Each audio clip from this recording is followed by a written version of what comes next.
رسول اللہ صلی اللہ علیہ وسلم نے فرمایا نظر کا لگ جانا برحق ہے، اور بعض اوقات نبی علیہ السلام فرماتے ہیں نظر اتنی سخت ہوتی ہے، اتنی خطرناک ہوتی ہے کہ یہ نظر جو ہے نا یہ انسان کو قبر تک، اونٹ کو ہڈیاں تک پہنچا سکتی ہے، اتنی سخت نظر ہوتی ہے۔ اس لیے رسول اللہ صلی اللہ علیہ وسلم نے فرمایا کہ جب تم کوئی خوبصورت چیز دیکھو، تمہیں کوئی چیز اچھی لگے، تو پھر تم کیا کہو؟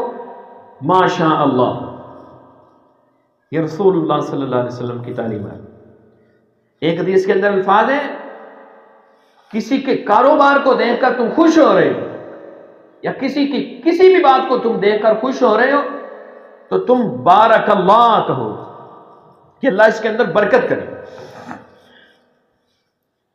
اور اگر نظر لگ جائے اس کی حفاظت بھی رسول اللہ صلی اللہ علیہ وسلم نے بتائی۔ آخری دونوں صورتیں، اور ایک حدیث کے اندر الفاظ ہیں کہ اگر آپ کو علم ہے کہ فلاں شخص کی نظر لگی ہے، اس سے وضو کرواؤ، اور اس کے وضو کا پانی جس کو نظر لگی ہے اس کے اوپر بہا دو، اس کے اوپر بہا دو۔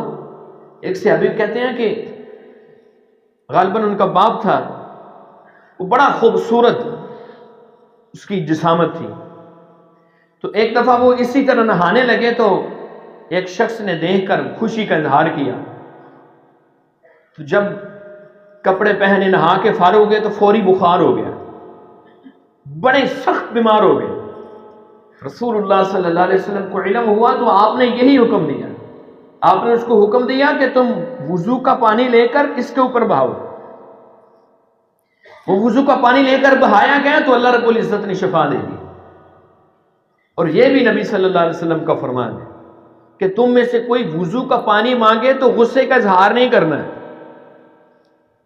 غصے کا اظہار نہیں کرنا، نظر لگ سکتی ہے، بعض اوقات حسد کی وجہ سے لگ جاتی ہیں، بعض اوقات انسان بہت زیادہ جب خوش ہوتا ہے تو اس وقت لگ جاتی ہیں۔ اب اس کا علاج تعویذ نہیں ہے، اب اس کا علاج تعویذ نہیں ہے، یا چھریاں، چاقو، تالے۔ ہم نے دیکھا ہے کہ وہ چارپائی کے اوپر بچہ پیدا ہوا ہے، چارپائی کے اوپر اس کے سرانے چھریاں رکھی ہوئی ہیں، تالے رکھے ہوئے ہیں، تعویذ رکھے ہوئے ہیں۔ اللہ کے بندوں، ہم پتہ نہیں شارٹ کٹ راستے کیوں ڈھونڈتے ہیں۔ یہ دو صورتیں نہیں ہم یاد کر سکتے، خود پڑھ کے دم کریں۔